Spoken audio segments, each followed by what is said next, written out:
Halo? Kita tunggu sampai ada 20 mahasiswa dulu ya, baru kita mulai. Baik, Bu. Baik. Siap, Bu.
Oke, ini dari kelas apa aja ya?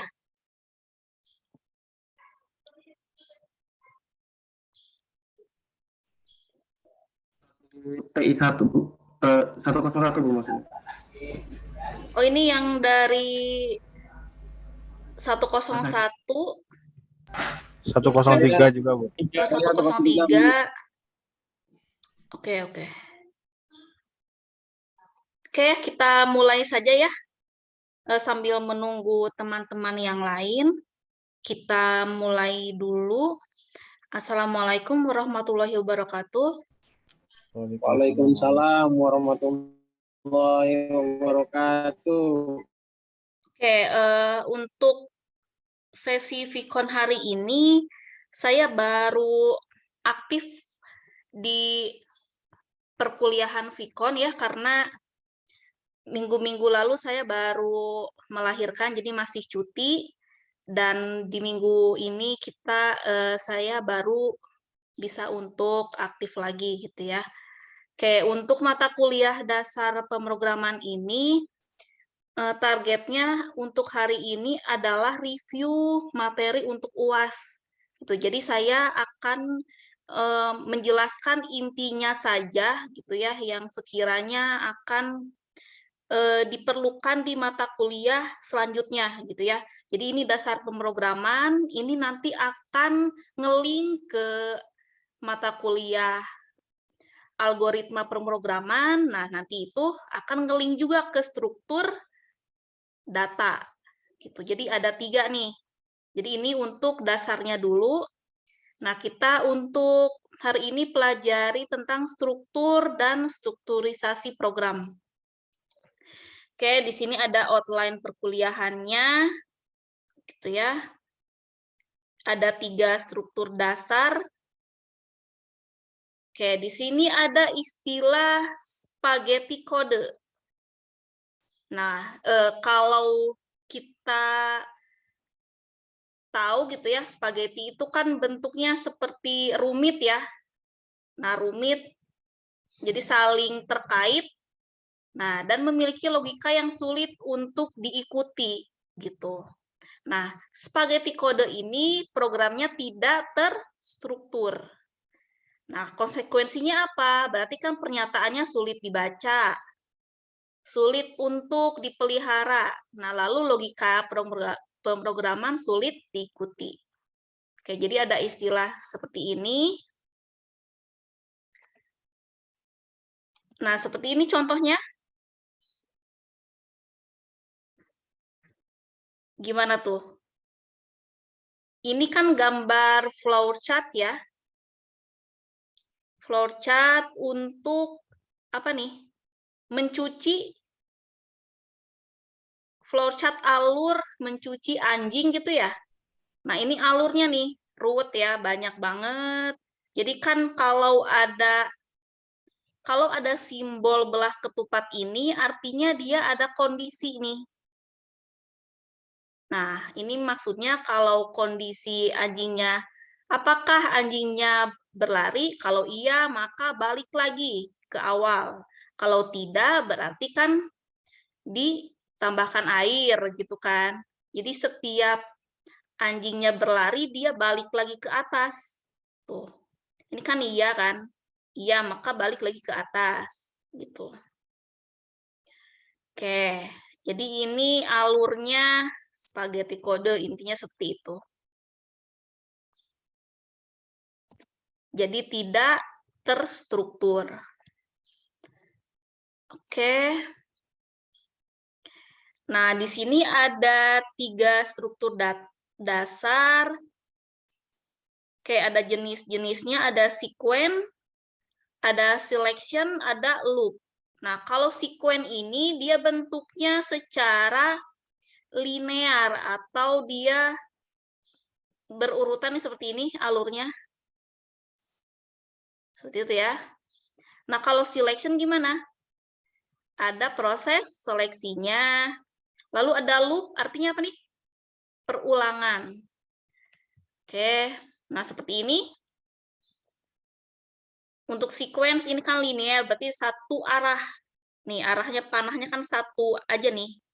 Dari atas ke bawah. Di sini misalnya entry data mulai dan akhir dari program. Ini bentuk alur program secara sequence. Gitu ya. Oke, lalu ada bentuk struktur selection. Nah, kalau selection kan berarti ada kondisi. Jika kondisi itu salah, maka apa nih pernyataannya? Kalau kondisi benar, maka apa? Gitu ya. Selection berarti milih iya atau tidak. Lalu ada looping. Nah, looping ini berarti panahnya gimana? Panahnya dia balik lagi ke awal.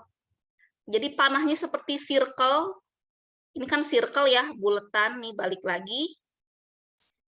Nah, di sini pasti ada kondisi. Jika kondisi benar, maka ada pernyataan. Pernyataannya balik lagi ke entry. Nah, jika kondisinya salah, maka tidak terjadi apa-apa. Maka langsung stop. Gitu ya. Jadi ada perbedaan antara 3 struktur dalam sebuah program.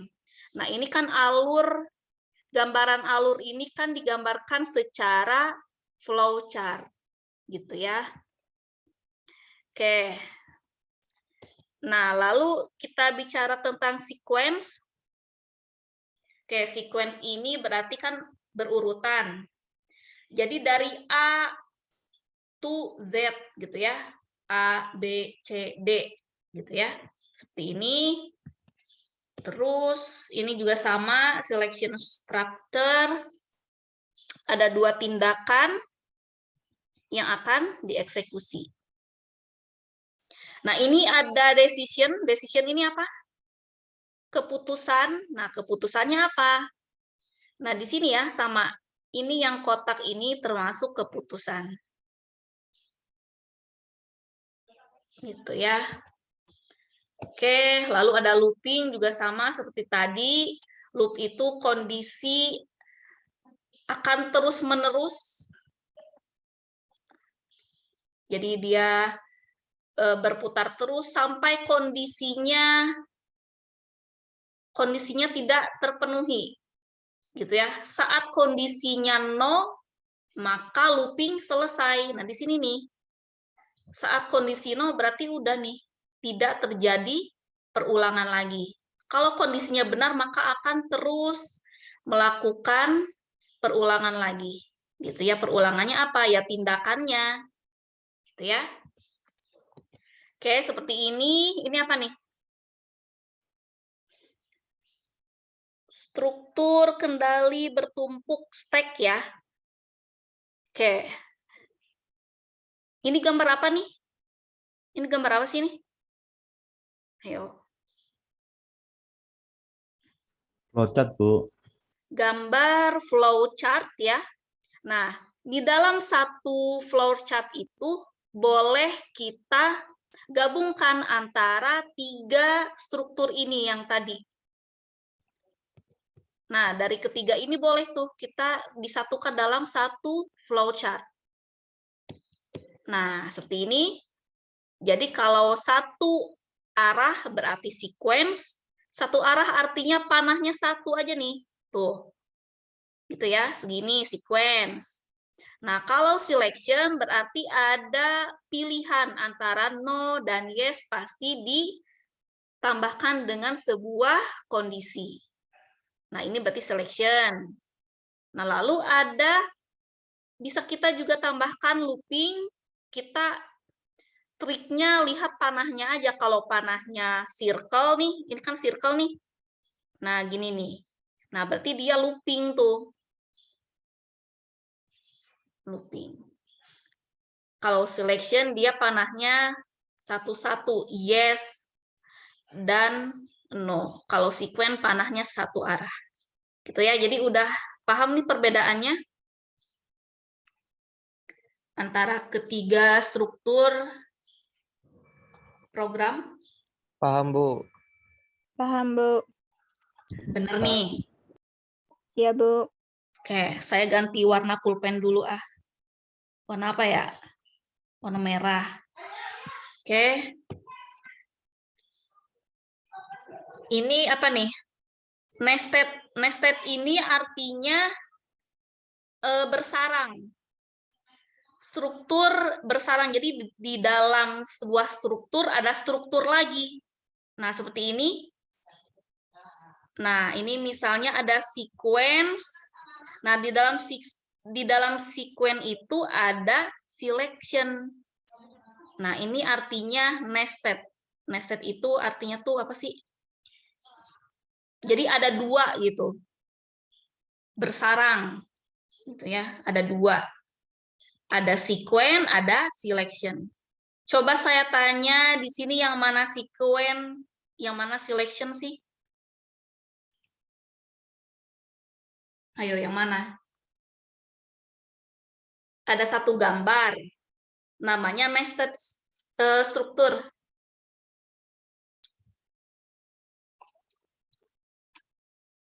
Ayo, ada gambar apa aja?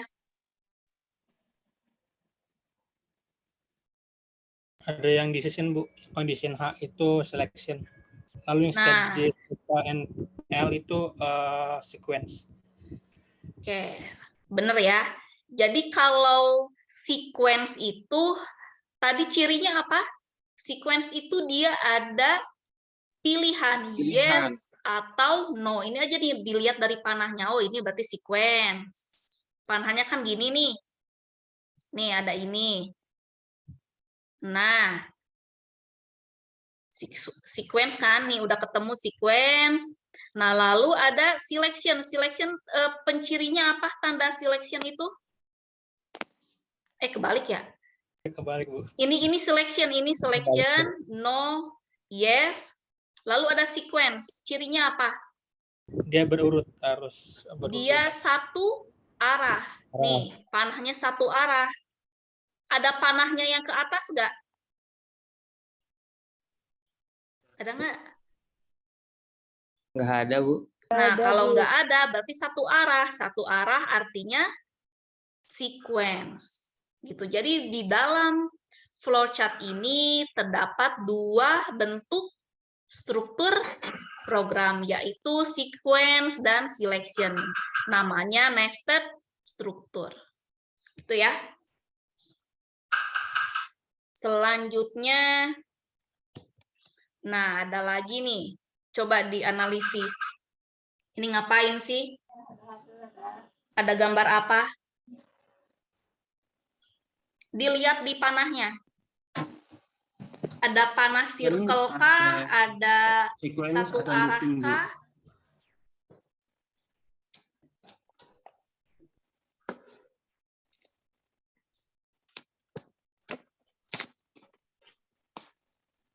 Oke. Ini masih di nested struktur ya. Jadi ada loop yang terdiri dari sequence dan selection. Berarti ada tiga nih di sini. Loopingnya yang mana? Struktur looping itu yang mana sih? Step N, Yang mana struktur looping? kondisi M. Yang mana ke mana sih? M. Ini nih. Nih, dari sini. Nah, ini yang circle nih. Yang panahnya dia bentuknya circle. Ini artinya looping. Loop nested. Lalu ada sequence. Sequence yang mana? Step L, Bu. Sequence dari mana ke mana? Step J, step L. Nah, step J, step L. Dilihat dari panahnya satu arah kan? Berarti dari sini ke sini. Nah, lalu ada apa lagi? Selection. Selection yang mana? Kondisi, condition H, apakah no atau yes? Berarti ini ya, benar.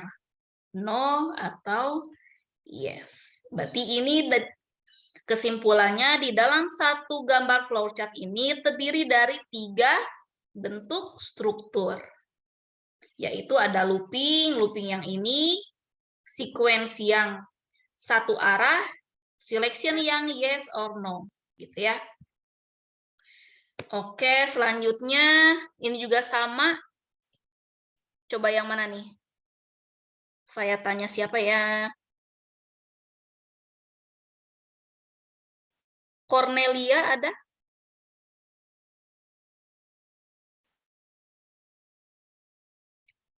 Atau ada yang mau ngeanalisis nih di flowchart ini seperti tadi, seperti slide sebelumnya?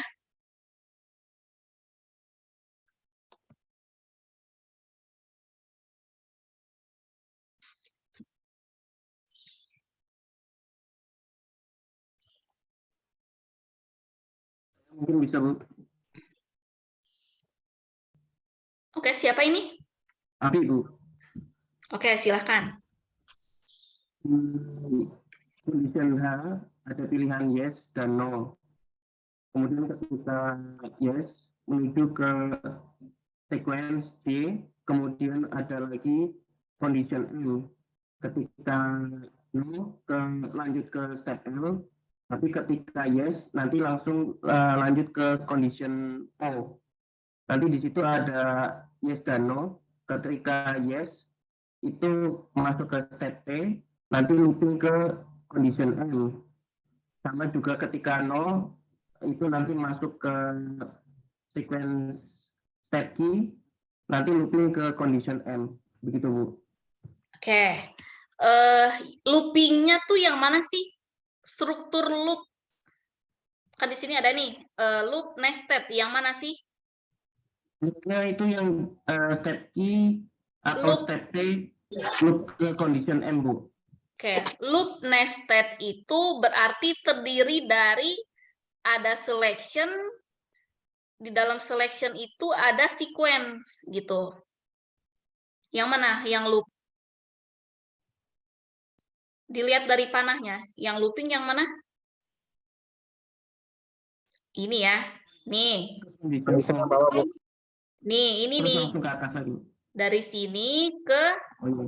sini. Ini looping nih. Nah, di dalam looping itu ada nested. Nah, nested itu dia cabangnya lagi. Ada bentuk apa di dalam looping itu? Dilihat dari gambarnya. Di dalam looping fokus ke sini. Ada gambar apa? Selection. Selection. Nah, selection. Selection itu cirinya apa? Ada pemilihan. Ada condition, yes or no. Nah, ini nih di sini selection. Nah, di dalam selection ada selection lagi. Nah, ini kan sama ya. Nah, terus sequence-nya yang mana? Step J dan step L. Sequence. Step C, condition Nah. M, step L. Dari sini, sequence itu yang satu arah. Lihat, yang panahnya satu arah yang mana? Step J, langsung ke Condition step M. L. Nah, ini nih. Gitu ya.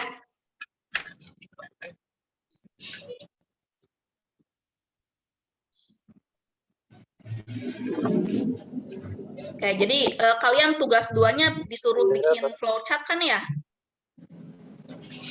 Selesai. Iya, Bu. Iya, Bu. Iya. Nah, makanya ini harus tahu nih. Bentuk bikin looping itu gimana sih di flowchart? Ya itu seperti yang tadi, harus ada bentuk seperti ini. Nah, ini. Ya, udah dikasih tahu. Terus ketawa. Pasti nggak paham. Tadi yang Apa ngomong tuh? nggak. Saya mute dulu. Oke. Sudah. Nah, terus ini apa lagi nih? Strukturisasi program dengan input dasar. Apa sih ini? Input dasar pernyataan yang ditambahkan untuk memperoleh nilai dari input pertama. Oke, berarti ini maksud dari kalimat ini adalah inisialisasi data pertama. Gitu ya. Jadi kalau di bahasa pemrograman misalnya ada sebuah variabel namanya X, bertipe data integer. Nah, X ini diberikan sebuah nilai. Nah, nilainya apa? Integer X. Kalau integer kan dia tipe datanya bilangan bulat ya, berarti misalnya 2. Gitu. Oke, lalu ada apa lagi nih? Input dasar penting untuk menghasilkan program yang terstruktur dan fungsional. Oke. Apalagi nih? Ini apa nih? Program tidak terstruktur, tandanya apa nih? Kalau tidak terstruktur tuh? Saat pemilihan langsung stop, Bu. Oke. Jadi dia kalau kondisinya dia no berarti langsung stop. Gitu ya. Logikanya ini tidak terstruktur. Nah, seharusnya dalam sebuah program itu jika ada bentuk kondisi seperti ini, nah bentuk no ini harusnya diberikan sebuah eksekusi atau misalnya input data, pokoknya jangan stop gitu ya. Kalau gini nanti ini bentuk programnya tidak bagus gitu ya. Normalnya kalau kalian membuat flowchart itu, jika ada bentuk seperti ini tuh harus seperti ini. Nah, gini. Yang ini tuh nggak boleh. Gitu ya. Nah, stopnya diusahakan jika semua eksekusi di setiap sebuah pernyataan itu selesai, maka harusnya di sini apa nih? Langsung stop. Nah, di sini stopnya. Gitu ya. Oke, kita lanjutkan lagi. Apa nih? Terstruktur tapi tidak fungsional. Oke, maksudnya gimana?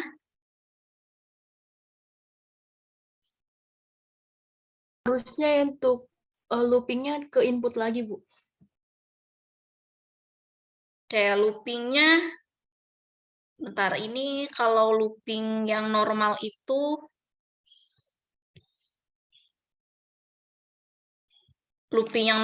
dia balik lagi ke kondisi ya. Oke. Ini juga benar sih nih. Dia looping, dia balik ke kondisi.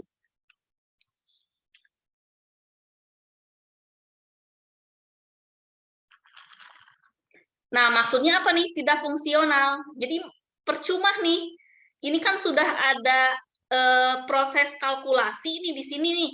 Ini proses kalkulasi bukan? Kan ini input. Ini input. Kan di sebuah program itu kan harus ada input, proses, output kan ya? Inputnya yang mana? Ini kan input. Proses yang mana?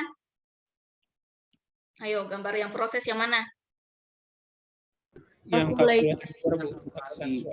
Proses yang mana? Ini nih proses.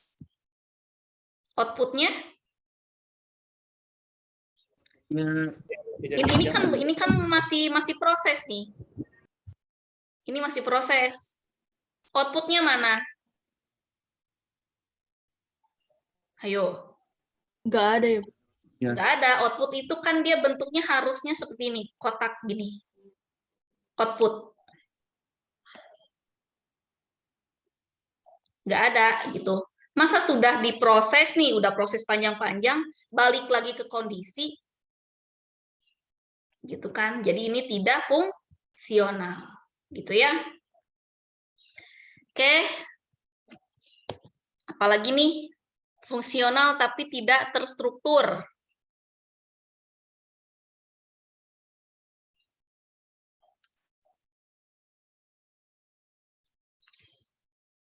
Tidak ada output dan harusnya kembali lagi ke kondisi. Oke.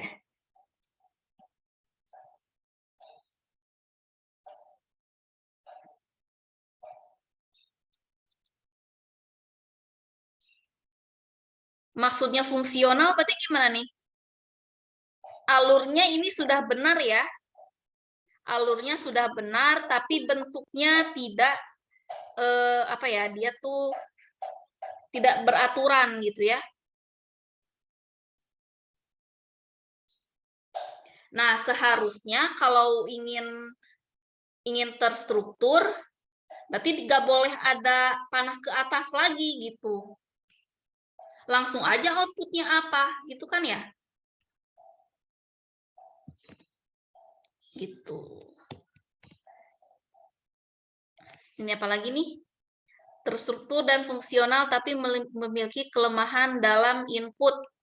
Nah, ini apa nih artinya? Ada double output ya.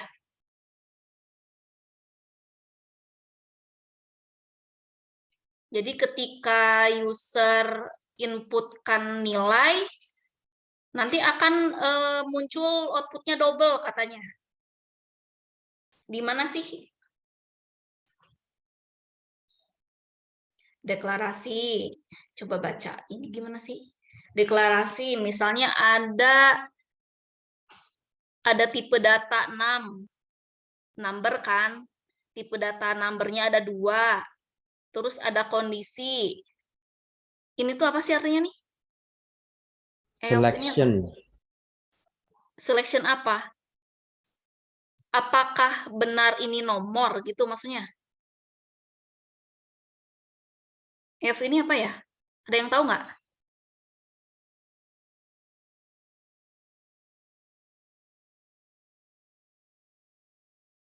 Bu. Jadi ini tuh apakah beneran ini number? Kalau bukan kan maka dia stop nih.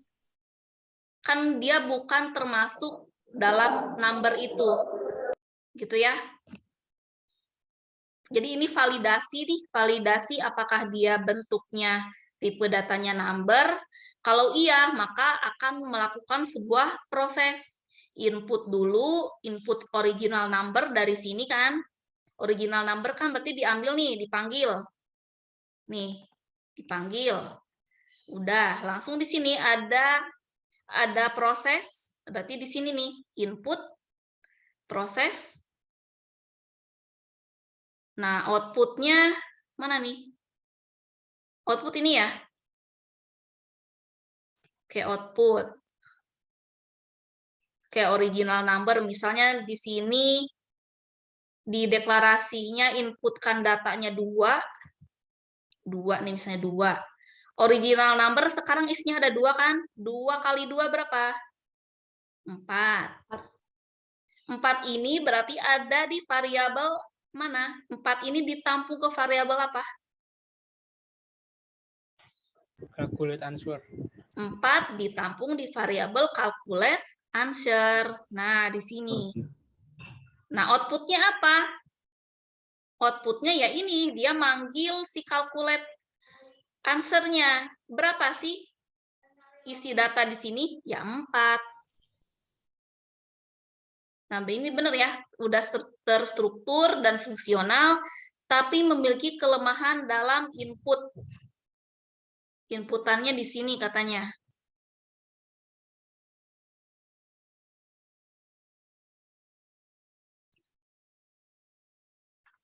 Oke.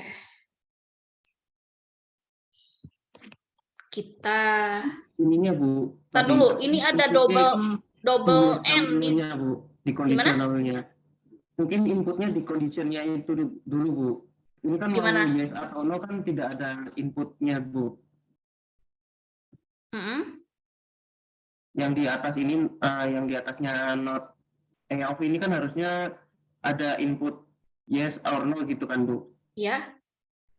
Jadi kalau misalnya kita nggak ada inputnya, ini kan kita bingung mau yes atau no. Jadi kan kalau misalnya ada pilihan yes, otomatis ada looping di sini kan Bu. Kalau no, harusnya stop gitu mungkin Bu maksudnya Bu. Oke. Gitu ya. Tapi ini secara terstruktur udah benar ya, terstruktur dan fungsional ya. Kita udah analisa nih, kita isi datanya, jadi ini udah tahu maksud dari flowchart-nya ini ngapain sih gitu. Oke. Nah, ini ngapain lagi nih? Terstruktur fungsional sesuai dengan kebutuhan. Berarti ini udah bagus nih. Coba kita analisa. Ini ada inisialisasi deklarasi, ada 2 ya, 2 variabel bertipe data number. Nah, ini priming input. Nah, di sini udah langsung input nih. Jadi bukan kondisi. Kalau ini kan langsung ke kondisi nih. Iya nggak? Nah, di sini dia dari deklarasi langsung input. Gitu ya, jadi nggak usah dikondisiin lagi, langsung aja diinputkan sebuah nilai, langsung ada kondisi, jika beneran ini number, maka lakukan sebuah proses kalkulasinya, lalu ada outputnya, Ini apa nih?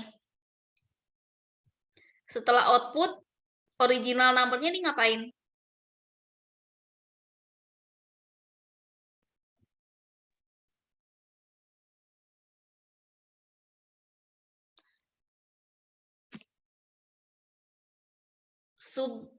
Subsequent input.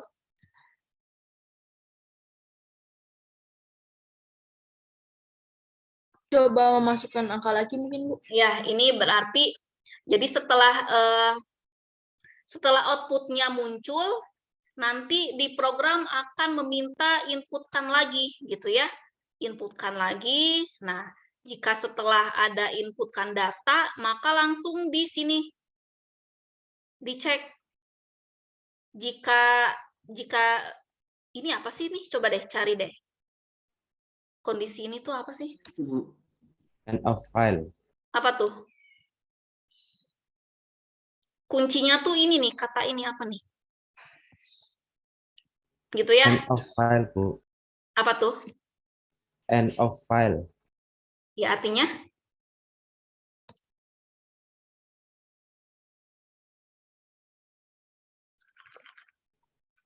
Artinya tanda yang menyatakan bahwa pembacaan telah sampai pada rekod terakhir dari sebuah file. Berarti ini programnya, apakah program itu udah selesai kan gitu ya? Dicek dulu ya. Betul, Bu. Oke, kalau no berarti langsung stop. Gitu ya. Oke. Apalagi nih? Mengenali struktur. Oke, ini dicek dulu ya, apakah dari ini tuh ada ketiga, apakah ada sequence, apakah ada selection, apakah ada looping. Jadi ada, pokoknya struktur itu ada 3 ini aja. Nah, ini cek nih. Ini struktur dengan sequence dan selection. Oke, sequence itu yang mana? Sequence? Satu arah, Sequence. Bu. Yang satu arah yang mana? Ini. Selection. Yes or No. no. Oke, berarti ini benar ya? Yes. Benar. Terus ini apa? Struktur dengan loop dan di dalam loop ada selection. Coba. Struktur dengan loop di dalam loop. Nah, berarti loopnya ada di luar nih. Coba cari looping yang paling luar yang mana? Bu, itu pilihan. Looping yang paling luar yang mana? Ini nih yang paling luar. Ya kan? Nah, di dalam looping ini ada selection katanya nih. Mana? Di dalam looping itu ada selection. No, Yang yes. no, dan Yes. Yes. bener gak nih? Benar. Apalagi? Program tidak terstruktur.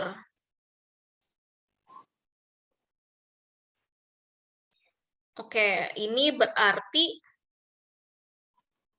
ada sequence di dalam sequence. Berarti bentuknya nested sequence. Ini ya. Sequence yang paling luar yang mana? Ini kan sequence kan? Selection. Astagfirullah. Itu. Ini selection kan? Nah, Ya, selection. di dalam selection itu yang mana? Ini kan di dalamnya nih. Nah, di dalam selection ada selection lagi nih. Ini kan sama nih, selection. Berarti namanya nested selection. Sama aja nih namanya program tidak terstruktur. Oke, apalagi nih?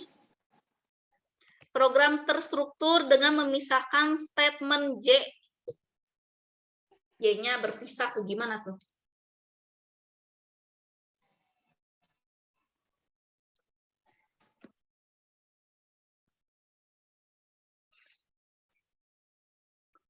Yang J. H, I.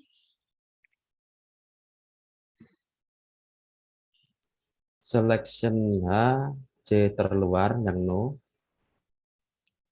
Oke. Terus bersarang yang yes bersarang di selection I, no.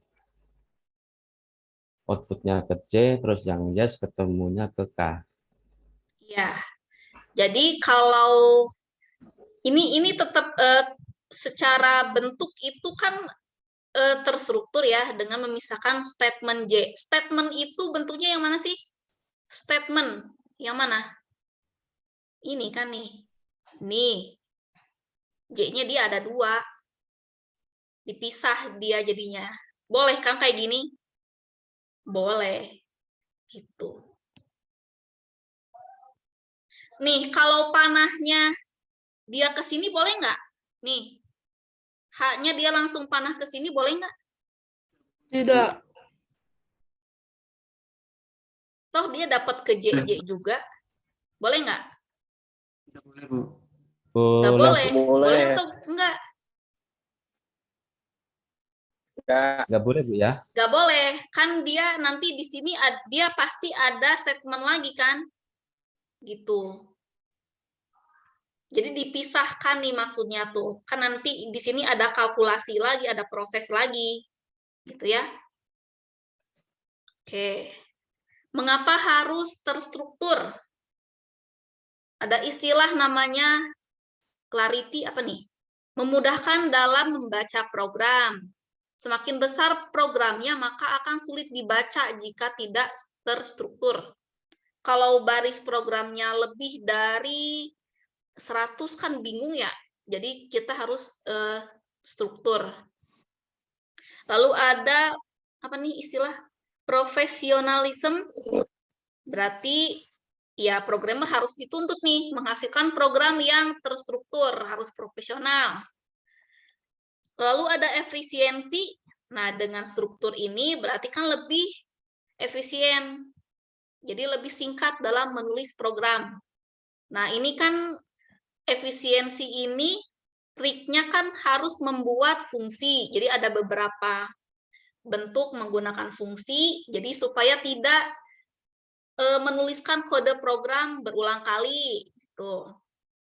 Atau kita, yaitu tambahkan loop. Nah, loop itu kan, dalam looping itu kan bisa kita gunakan for kan ya? Ya enggak? Loop itu pakai for bukan? Betul. Nah, for itu kan di satu baris.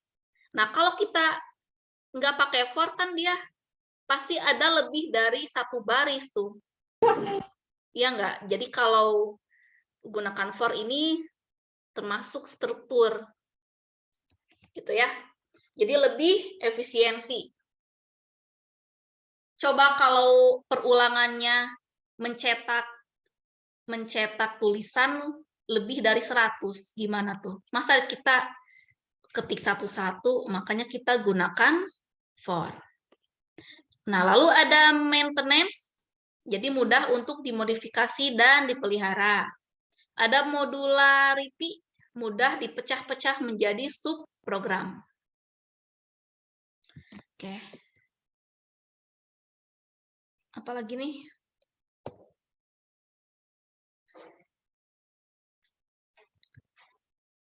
Wah, ini banyak banget ya. Oke, ini yang slide pertama tadi nih, yang pertama kali tadi udah. Oke, ini sama ya. Flowchart berikut masih belum ubah menjadi struktur.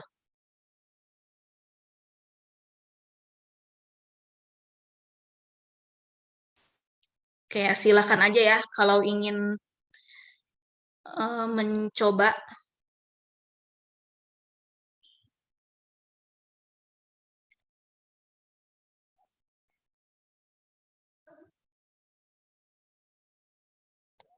Oke, oke. Oke, silakan kalau ada yang mau disampaikan.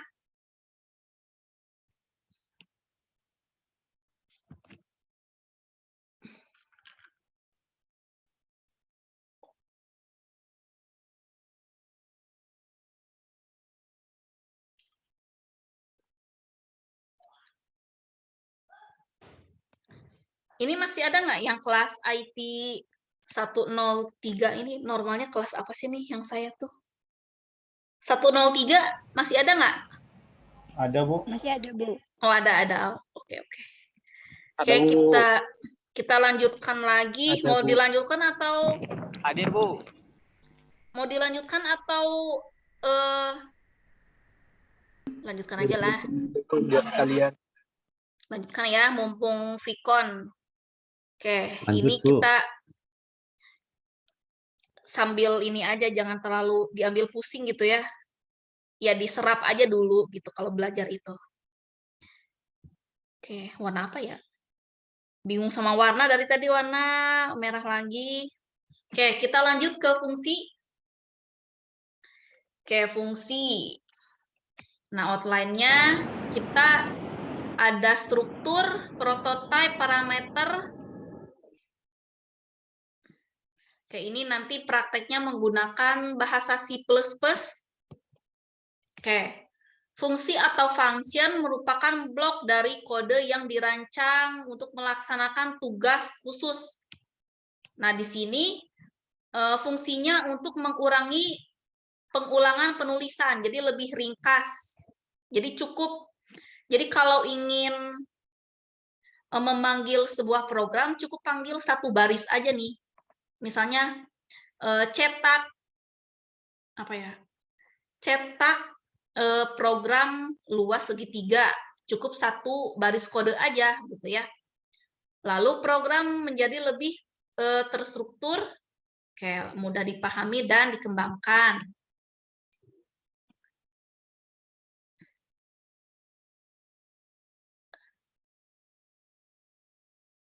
Oke. Nah, ini fungsi yang umum dikenal. Nah, kalau di bahasa C ada tulisan seperti ini tandanya nama fungsi. Nama fungsi main. Gitu. Fungsi main ini boleh kita tuliskan tipe data di sini. Tipe data itu ada integer, boleh di sini nih. int main atau float main boleh ya. Nah, lalu di dalam fungsi main itu pasti ada output-nya kan, output untuk mencetak di layar, printf. Nah, printf ini khusus untuk bahasa C. Lalu ada conf ya. Conf ini menghitung jumlah. Con ya, menghitung. Lalu ada fungsi lainnya. Jadi ciri khasnya fungsi itu ada kurung buka, kurung tutup. Gitu ya. Oke, nah seperti ini untuk struktur nama fungsi kurung buka, kurung tutup argumen.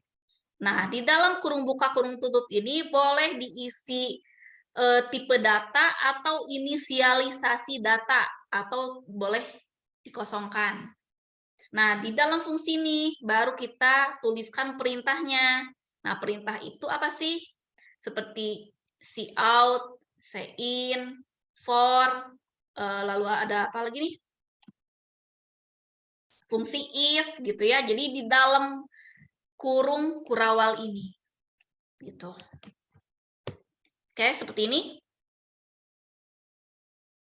Oke, kita buka.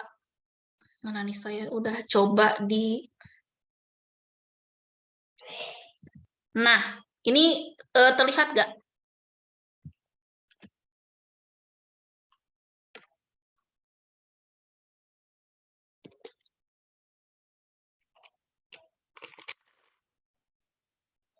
Terlihat nggak itu?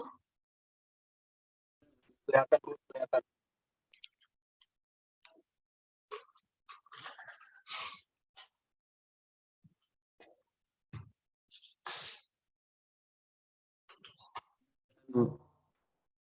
Oke, bentar saya minum dulu, guys. Oke. Jadi, kalau di dalam sebuah bahasa pemrograman itu, terutama di bahasa C, pasti paling atas itu ada file Header, file header itu yang mana sih pencirinya? File header yang mana? Ayo yang mana nih? Ini file header nih, yang include ini namanya file header. Gitu. Ada conio.h, ada stdio, ada iostream. Oke. stdio ini kan untuk standar input output. Nah, ini untuk memanggil fungsi cout, cin, gitu ya. Nah, lalu conio ini buat apa sih? Conio itu untuk memanggil fungsi get. Get ini kan untuk menahan output di layar. Jadi tetap jadi saat keluar output itu nggak langsung nge-close. Nah, kita gunakan get. Nah, ini nih get. Lalu ada iostream. Iostream ini untuk apa? Iostream. Apa? Buat apa? Buat fungsi. Oke, jadi kita sudah panggil file header-nya. Lah, langsung di sini using namespace std buat apa sini? Standar input output. Oke. Nah, tadi ciri dari fungsi itu apa sih?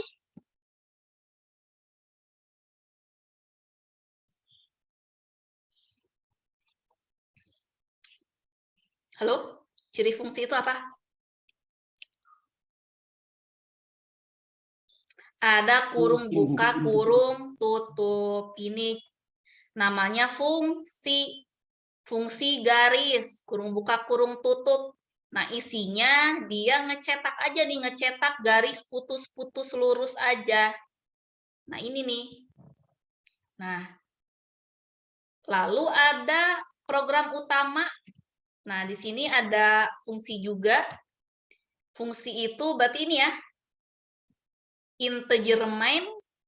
Nah, di dalam sini, di dalam fungsi ini ada apa?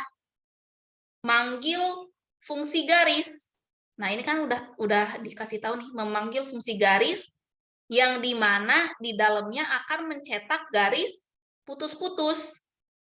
Itu dipanggil di fungsi main. Lalu ada mencetak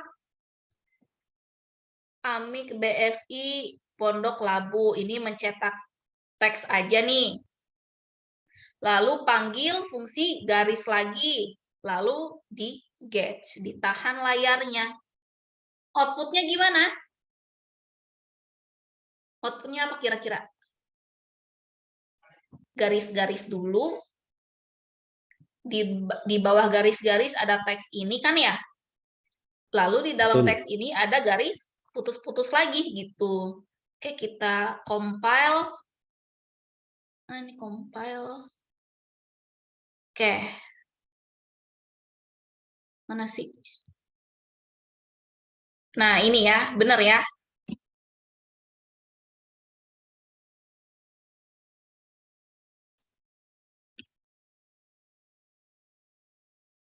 Oke, kita lanjutkan lagi.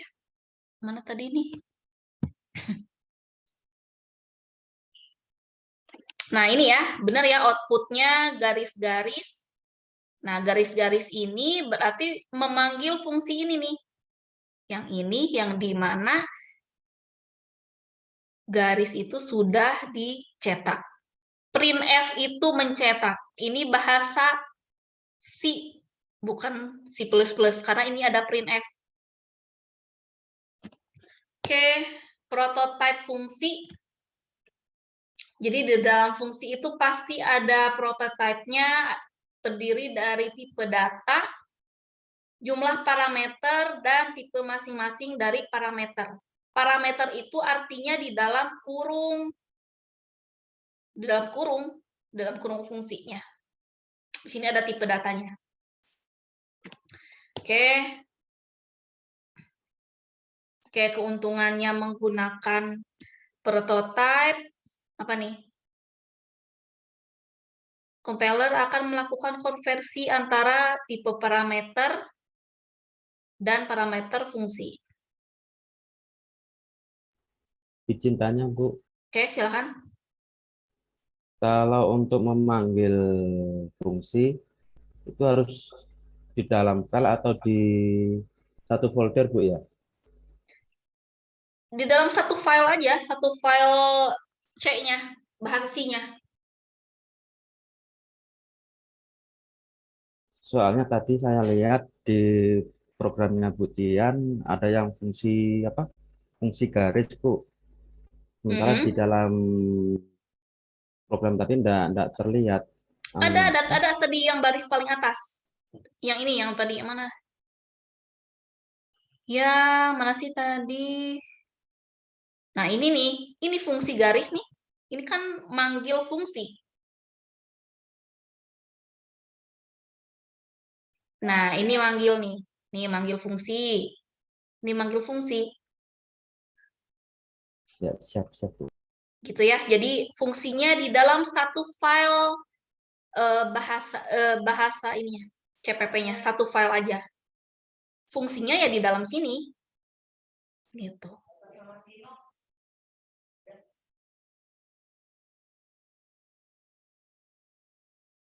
Terus lagi Bu, izin tanya, Bu. Oke. Untuk yang baris ke-18. Oke, ini ya. Kenapa? Itu yang di akhiran itu kan ada double titik koma, Bu. Iya. Itu dibolehkan tuh, Bu, ya? Nggak boleh, ini nggak boleh. Nggak boleh. Titik koma satu aja. Ya, siap. Terima kasih, ya. Bu.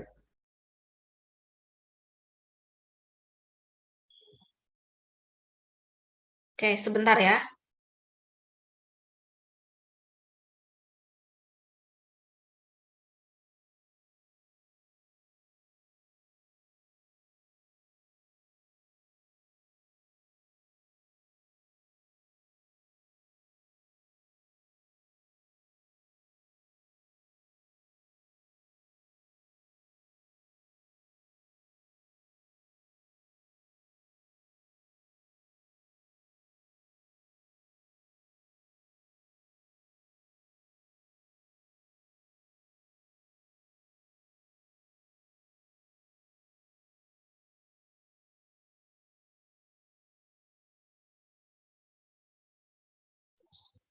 Oke, bisa dilanjutkan lagi? Oke, kita lanjutkan lagi ya sampai kenyang. Mana nih? Ini udah ya. Oke, ini tadi sampai sini ya. Nah, langsung ke prototype itu seperti ini. Nah, fungsi itu yang mana? Ya ini nih, segini nih fungsi. Nah, nama fungsinya total, tipe datanya float. Nah, di sini baru nih parameter. Parameter itu ada A dan B bertipe data float. Udah gitu aja.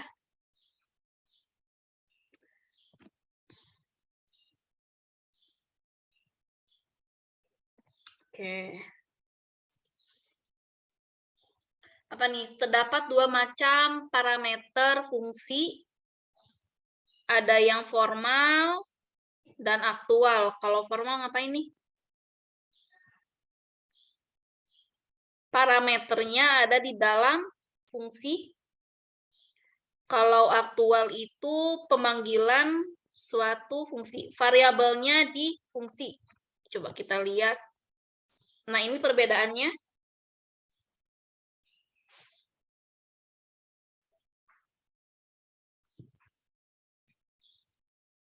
Oke, untuk yang aktual gimana nih?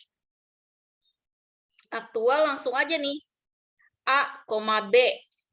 Gitu ya. Ini fungsi total yang dimana fungsi total itu ditampung di variabel X gitu. Nah, ini namanya parameter aktual. Kalau yang formal, dia ada tipe datanya float nih, float A, float B. Di sini juga float total. Gitu ya. Terus apa gini? Oke, di sini ada parameter fungsi. Dua cara melewatkan parameter. Ada pemanggilan dengan nilai, ada pemanggilan dengan referensi. Call by value, call by reference. Value itu nilai, reference itu referensi. Oke. Apa nih?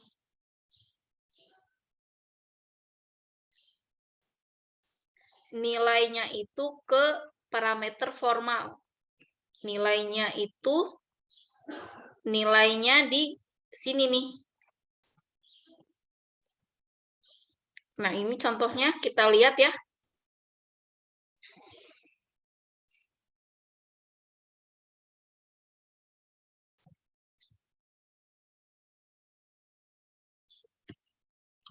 Oke, ini terlihat?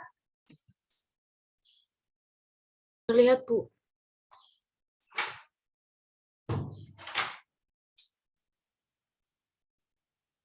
Oke, ini untuk program contoh penggunaan call by value.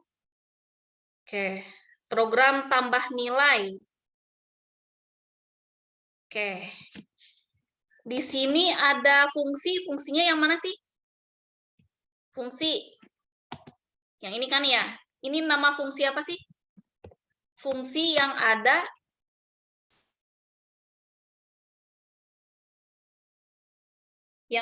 parameternya kan ya? Iya. Oke. Nama fungsinya apa? Tambah. Nama fungsinya tambah, bertipe data integer, variabelnya M dan N. Gitu ya. Oke. Lalu ada fungsi lagi, fungsi main. Nah, ini di sini nih fungsi utamanya. Nah, sampai sini. Oke, fungsi utamanya nih ngapain? Ada tipe data integer A, B. A itu sudah dikasih nilai 5, B itu sudah ada nilainya 9. Nah, nanti outputnya apa nih yang tercetak?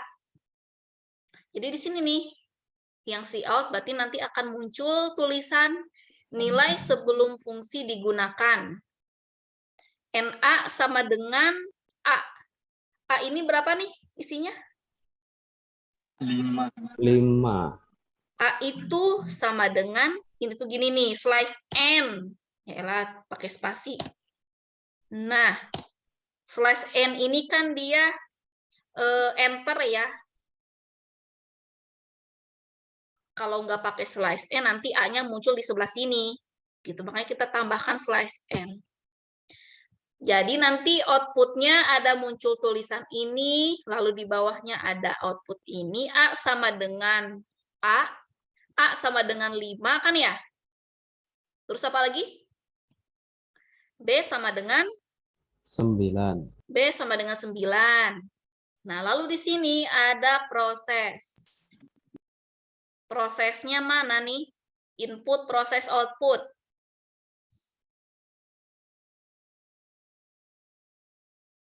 Ayo. Tambah A, B. Gimana? Tambah A, B. A itu 5, B itu 9. 9. Berarti tambah, ya, di sini kan fungsi tambah ya. 5 dengan 9 ditambahkan, lalu ada output lagi, nilai setelah fungsi digunakan. Oke, nilainya gimana?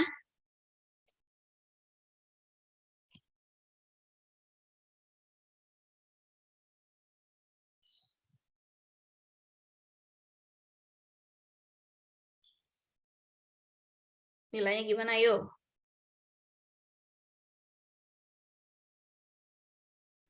hasil dari penjumlahan itu, Bu.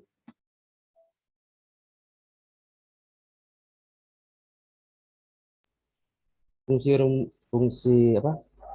Tambahnya belum ada rumusnya, Bu. Ya, fungsi tambah itu apa nih? A, B ya? Belum ada rumusnya.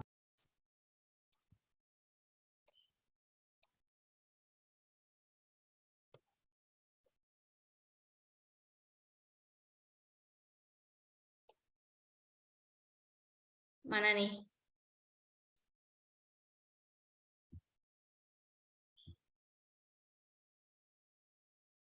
Otak saya kenapa kayak ada bintang dan bulan banyak sekali ya. Terus kayak ada gelembung balonnya.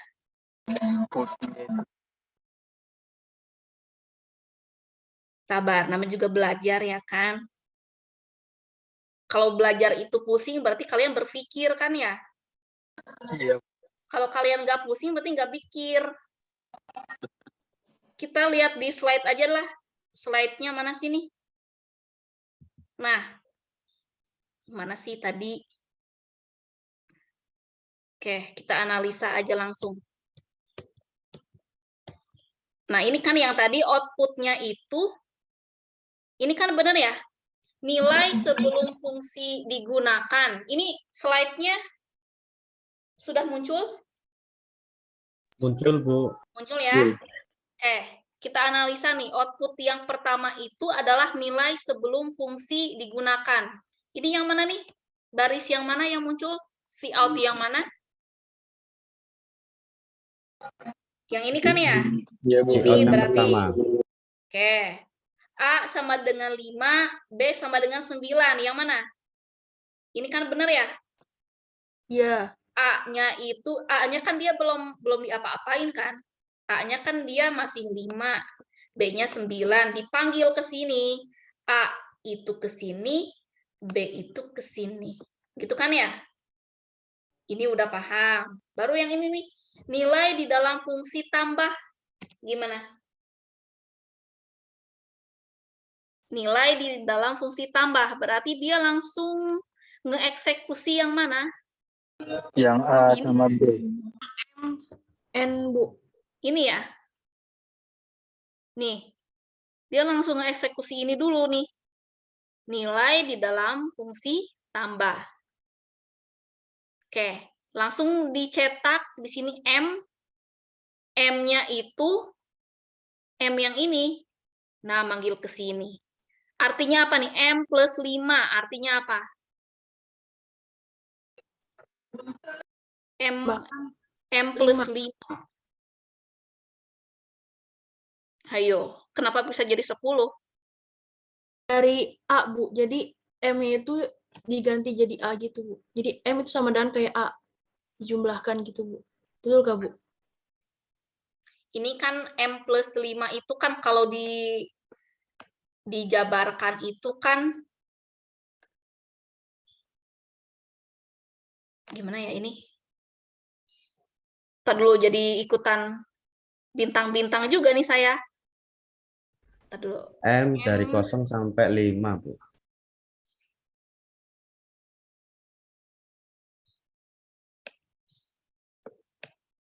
M sama dengan plus 5. Ya gini kan? Kalau dijabarin tuh gini dia. M itu ya plus 5.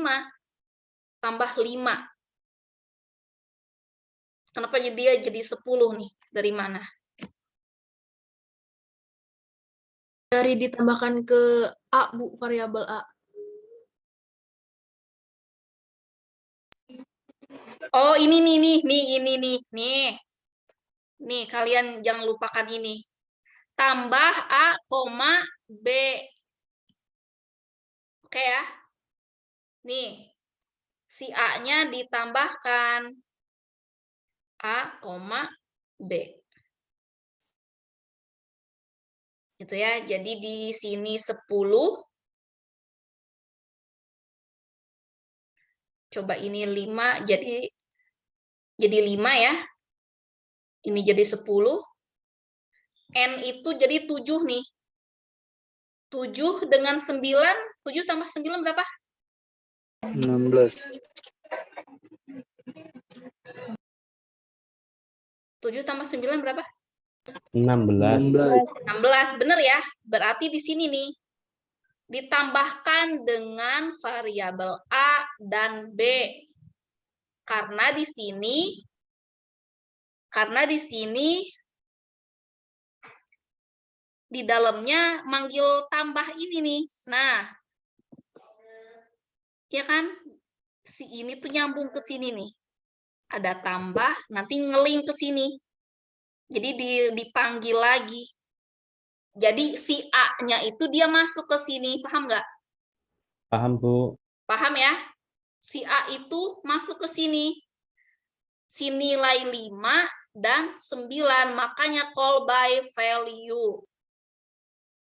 Nilainya yang dipanggil. Paham? Paham, Bu. Paham. Oke, ketemu ya. Ini ketemu. Lalu yang ketiga, nilai setelah fungsi digunakan. Nilai setelah fungsi digunakan. Dia tidak,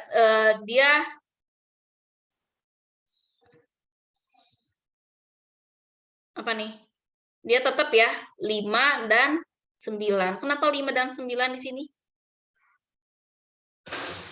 Fungsi tambah tidak dimasukkan. Oke, di sini dia nggak ada manggil-manggil lagi. Dia manggil fungsi tambah lagi nggak di sini? Enggak kan? Enggak. Dia hanya memanggil variabel aja nih, A-nya di sini, B-nya ini. Gitu. Jadi di sini nggak ada tambah. Gitu ya. Beda dengan yang di sini, dia manggil fungsi tambah. Ini ada kata-kata tambah lagi nggak? Nggak ada kan? Nggak ada fungsi. Nggak ada. Gitu. Jadi di sini call by value. Lalu ada reference. Reference ini berarti apa nih? Yang dipanggil itu apanya nih?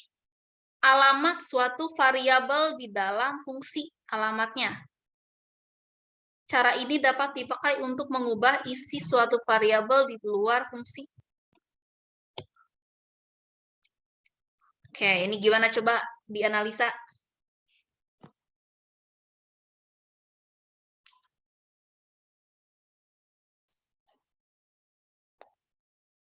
Ini kerekam gak sih? Rekam, Bu. Oke, udah jauh-jauh gak direkam lagi. Oke, gimana nih? Output yang pertama muncul, yang mana yang dieksekusi? Baris yang mana yang pertama kali dieksekusi? Ini ya, nih. Cout, nilai sebelum pemanggilan. Nilai sebelum pemanggilan fungsi. Kecetakan ya, yang di mana dia nyetak lagi. Nilai A sama dengan A. A sama dengan A itu berapa? A itu 4.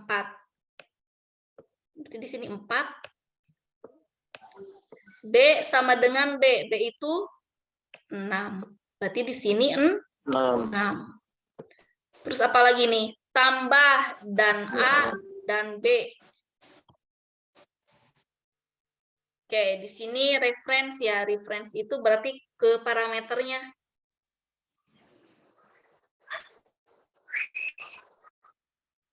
Oke. Lalu ada baris lagi. Ini paham ya? Awal mula muncul ini tuh kenapa? Oke, lalu muncul lagi nilai di akhir fungsi tambah. Oke, misalnya ini kecetak. Nah, kita dianalisa. Nilai di akhir fungsi tambah kurung buka kurung tutup. Oke, coba cari yang tambah kurung buka kurung tutup yang mana fungsinya? Tambah dalam kurung in asterisk. Ini kan ya, fungsi. Ya. Fungsi itu ini kan, fungsi tambah itu ini.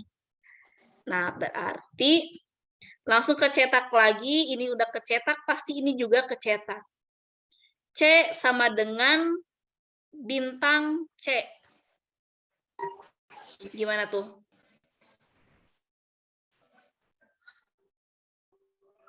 Itu pointer bukan, Bu?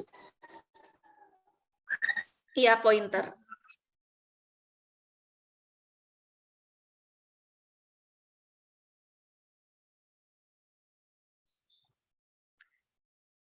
Dia ini 10, C-nya sama dengan 10. 10 itu dari mana?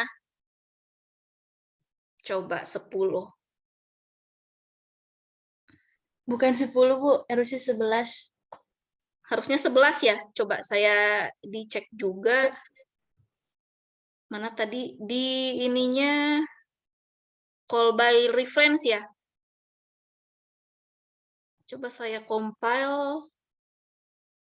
Bener 11 nggak? Kayak bener ya, ini 11. Mana nih tadi? Nah, ini 11 ya. C-nya 11, D-nya 11. Oke, dari mana tuh? Bisa 11. Di penjumlahan itu, Bu, 4 sama 7 dan 6 sama 5. C itu berarti dia tetap manggil si A kan ya? Iya, Bu. A yang ditambah ini kan tetap dipanggil. Gimana sih? Dari mana? Tambah NA, NB yang setelah itu. Nah, ini nih intinya tuh dari sini. Reference-nya dan A, dan B. Nah, berarti di sini manggil lagi. Jadi intinya itu si tambah ini ngeling ke sini. Nah, ya enggak? Kan ini nama fungsinya tetap sama kan, tambah. Jadi ini tuh pasti nimpa ke sini, ya kan? Ya enggak? Iya, Si Bu. tambah ini kan dia berisi A dan B. Bener enggak? Kan nama Betul, Bu. fungsinya dia itu bukan nge-replace, dia itu nimpa, jadi dia ada A dan B-nya gitu di sini. Karena ini ngeling nih. Gitu ya, berarti C, bintang C, pointer C, berarti dia menunjuk ke C-nya nih. Yang dimana 7 itu dia ada di sini, pointer C itu kan ke sini nih. Nah, jadi dia tuh baca program itu dari bawah ke atas. Pointer C yang dimana fungsi tambah itu dia ada A-nya. Nah, ini di sini ada tambah, berarti 7 tambah 4 sama dengan 11. Berarti di sini 11. Lalu D gimana? D itu ada 6-nya, berarti tambah 6. Berarti 11. Udah. Ini ketemu nih. Sekarang nilai setelah pemanggilan fungsi. Gimana nih? Nilai setelah pemanggilan fungsi?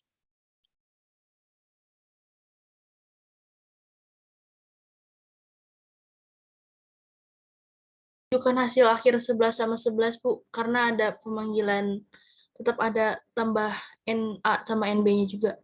Oke, jadi ini di akhirnya di sini. Ini 11. A-nya tetap jadi 11. Yang tadinya 4, setelah dipanggil fungsi, jadi dia nge-replace jadi 11. Manggil fungsi itu ini kan, nih fungsi tambah, jadi 11. Gitu ya. Ini tuh belajar itu harus dipahami benar-benar pelan-pelan aja belajarnya. Gitu. Oke, pernyataan return. Kalau return ini apa nih? Mengirimkan nilai atau nilai dari suatu fungsi kepada fungsi lainnya. Kan ada return 0 kan biasanya. Return 0 itu berarti mengembalikan nilai 0. Nah, kalau ini bedanya return apa nih? C plus 2.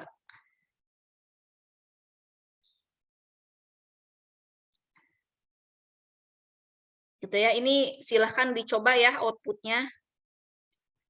Ini bisa dikopas, dibuka di Depsi-nya. Apalagi nih? Contoh pengiriman data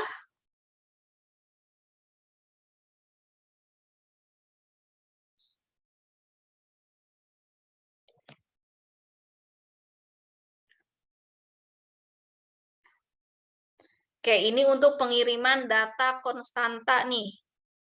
Berarti kalau konstanta itu data yang sudah ditetapkan, berarti datanya konstan. Yang mana konstanta itu? Nih, luas 4,25. Ini kan. Oke, nanti ada output luas bujur sangkar sama dengan berapa? Ini kan belum ketahuan nih.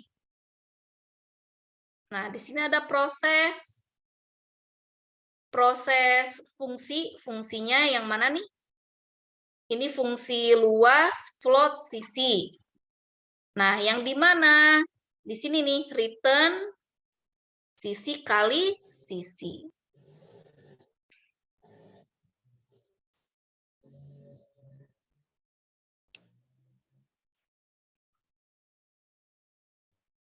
Jadi kalau luas gimana nih? Pernyataan luas underscore ini luas akan dikirimkan nilai kepada fungsi luas.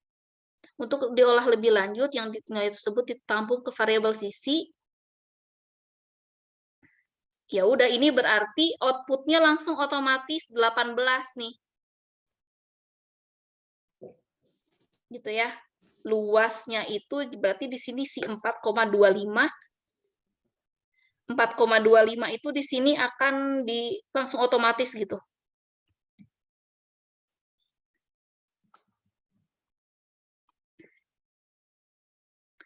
Oke, pengiriman data variabel ke fungsi.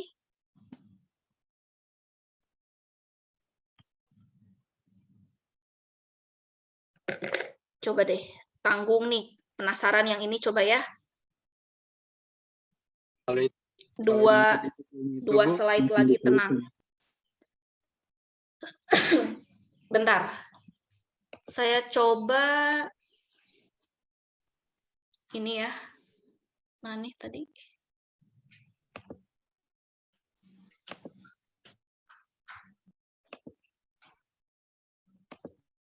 Harus sabar belajar itu. Mana tadi? 2 slide lagi, tenang. Kalian gak buru-buru kan? Aman, Bu. Oke, ini di save. Ini saya kopas dari slide-nya.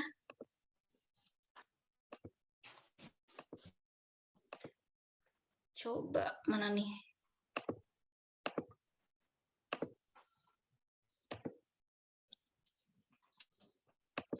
Oke, ini sudah muncul? Sudah, Bu. Sudah ya? Oke, kita rapihkan dulu. Rapihkan.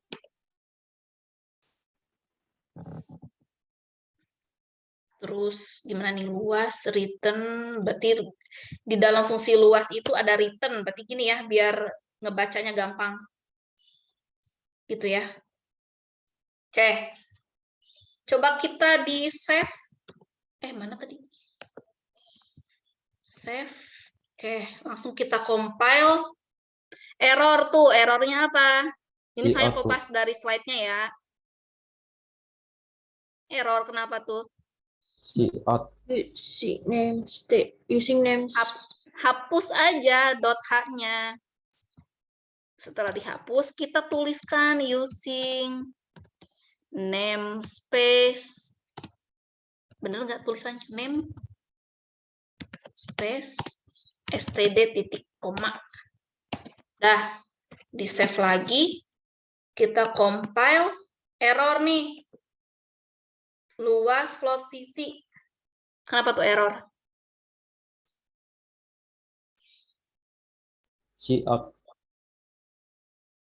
Ini fungsi. Penulisan fungsi boleh pakai titik koma, boleh nggak?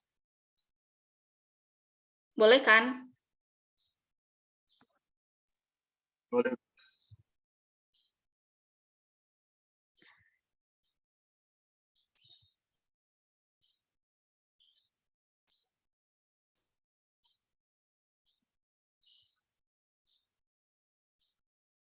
Coba ini dihapus. Oke, ini benar ya. Jadi dihapus titik komanya. Kita ini lagi error. Coba ini kita tambahkan int. Salah. Integer main kurung buka kurung tutup. Udah. Oke. Di-save lagi. Di-compile. Masih error nih. Integernya error. Gimana nih, saya kopas di ini doang nih.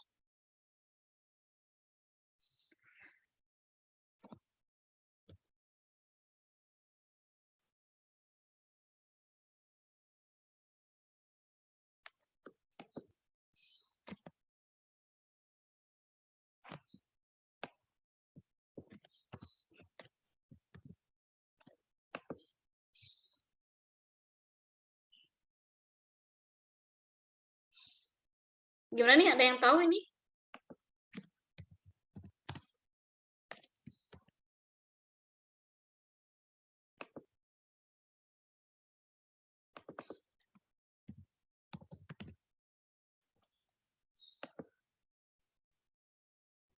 Mungkin compilernya, Bu. Compilernya kenapa?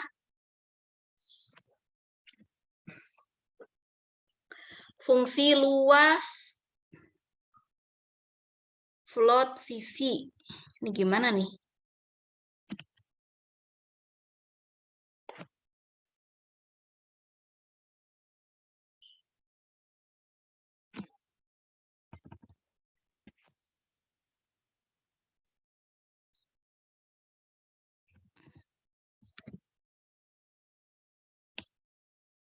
Tuh nggak mau dia. Ada yang tahu ini?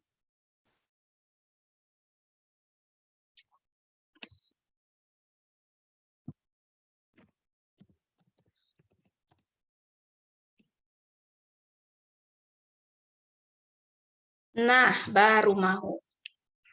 Oke, lanjut lagi. Berarti ini kita tambahkan lagi float di sini ya. Nah, pakai titik koma nggak nih? Oke, Bu. Oke. Oke, apa nih? Error. Berarti ini nggak usah. Save lagi.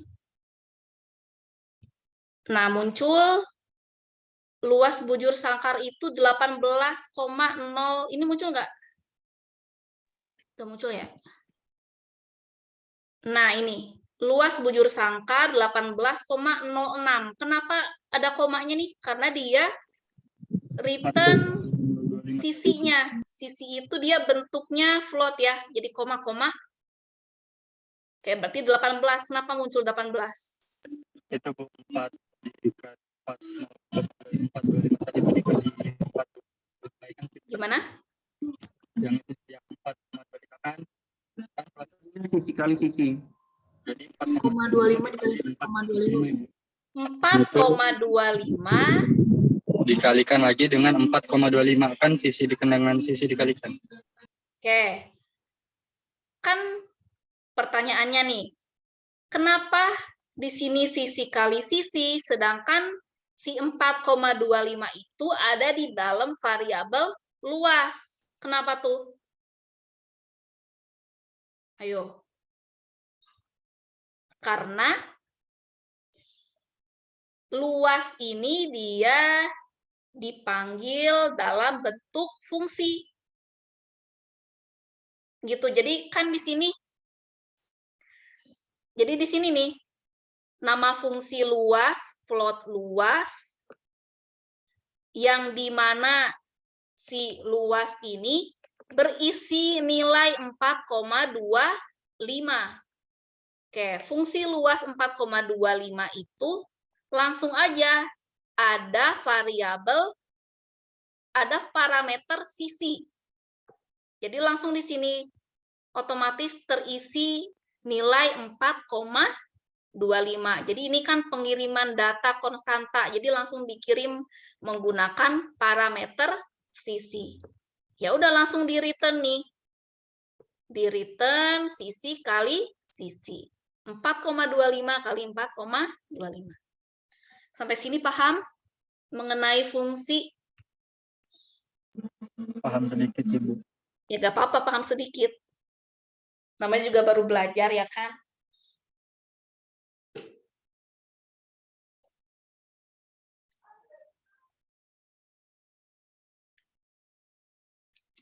Oke, lanjutkan ya. Satu lagi, tenang, tenang. Sabar. Satu slide lagi. Yang tadi, mana nih?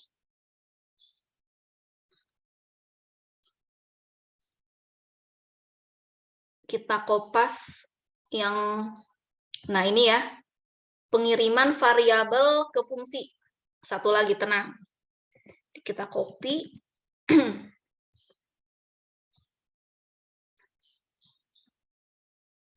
Ini, oke, kita share.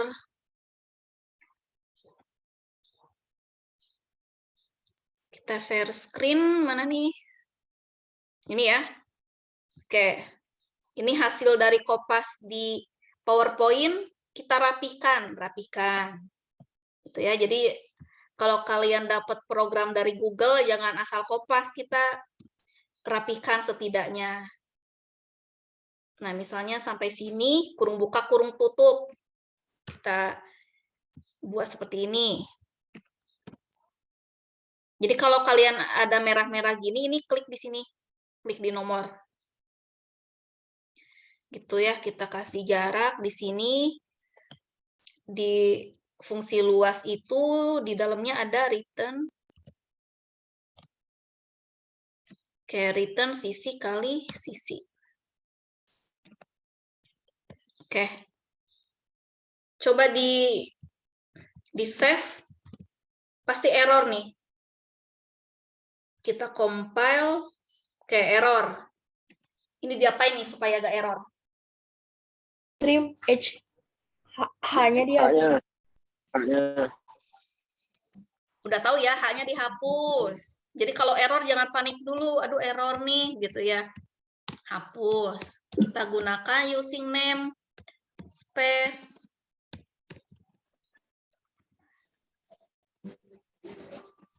std titik koma.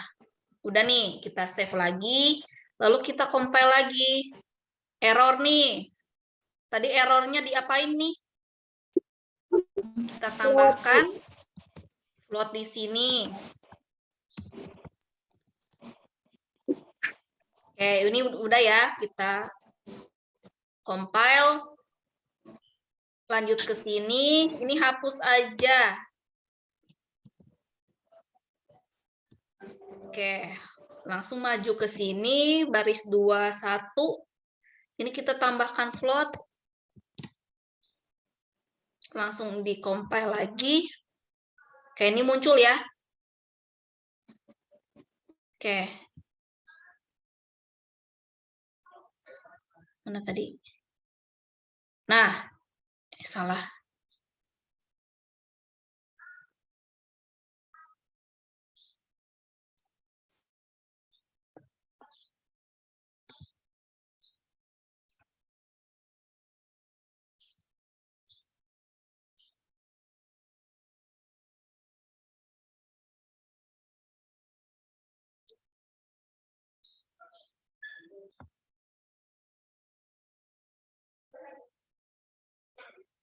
Mana sih?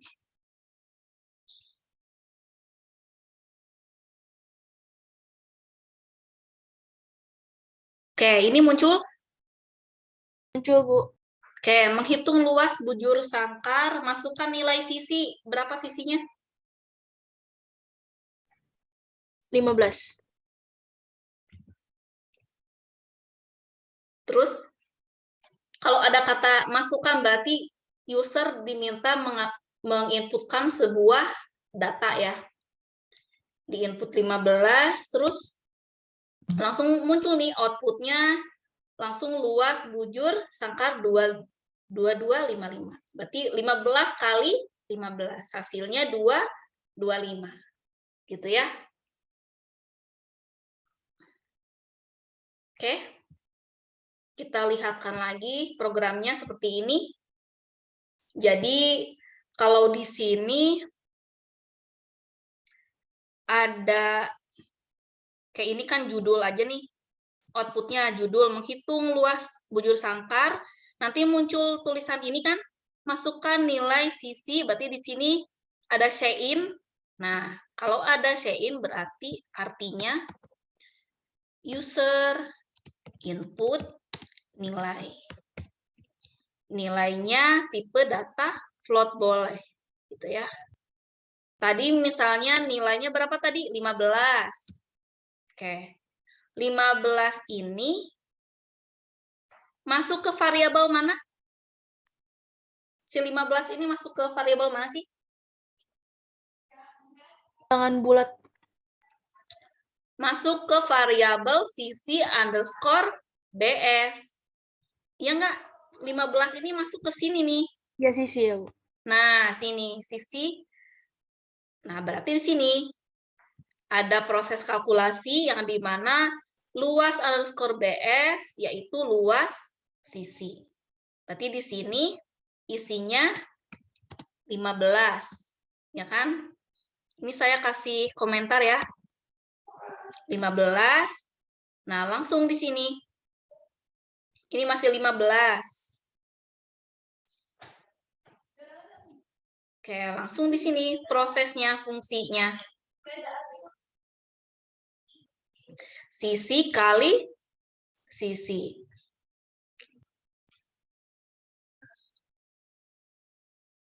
Float luas. Ntar dulu, ini kok sisi ya?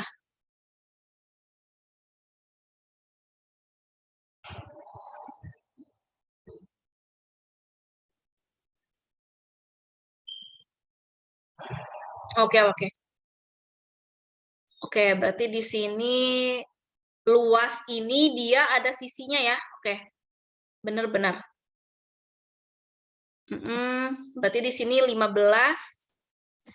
Jadi di sini 15 kali 15. Gitu ya. Karena di sini ada fungsi secara globalnya. Gitu ya. Jadi di sini dipanggil sisi. Oke, paham sampai sini? Paham, Bu. Oke, silakan kalau ada yang mau ditanyakan.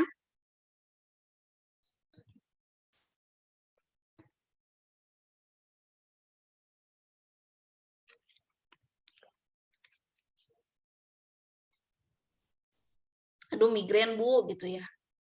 Ya, nggak Ibu, apa-apa. izin bertanya, Bu. Oke. Kalau misalnya untuk luas segitiga kan ada 1/2 ya, Bu. Berarti pakainya 0,5 ya, Bu? Iya. 1/2 itu nggak bisa dibuat desimal. Dibuat desimal berarti tipe data float. Baik, Bu. Oke, ada lagi?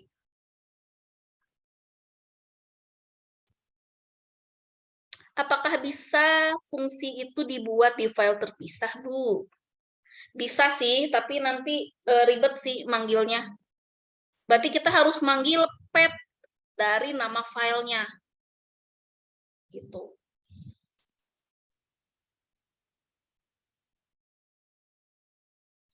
Oke, ada lagi?